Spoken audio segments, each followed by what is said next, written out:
The first things required in sowing a new lawn is the preparation, and possibly the most important. Be careful to remove all debris from the surface and endeavour to get the best levels possible, avoiding any hollows or high spots. And also consider bringing in sandy loam soil if required.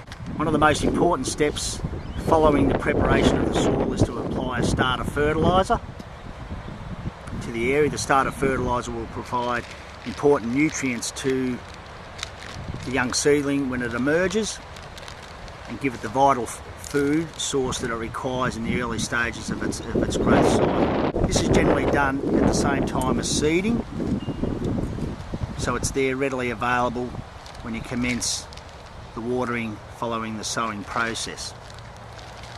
After the fertiliser is applied, you need to sow the seed. This can be done in numerous ways, and in this demonstration it's been applied via a broadcast spreader. Each seed can be sown at a various sowing rate. A general sowing rate can be approximately 2 to 3 kilos per 100 square metres. It's important to apply in two directions in a cross pattern to ensure that even coverage is achieved. After the seed has been sown, it's ideal to lightly rake the surface.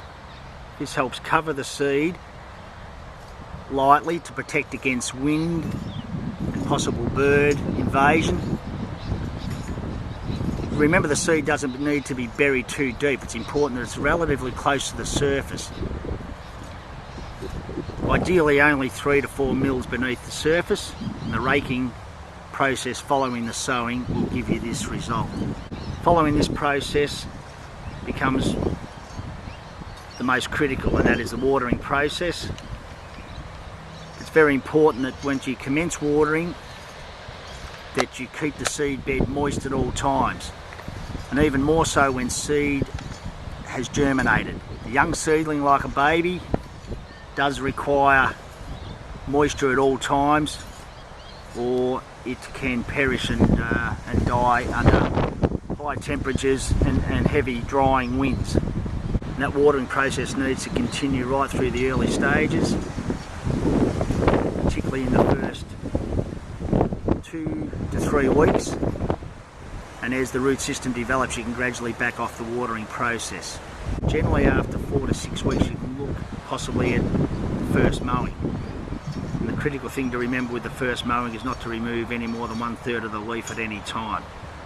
Effectively just clip the top of the leaf and you'll start to improve the density of the lawn, and from there you can commence regular mowing as your lawn matures.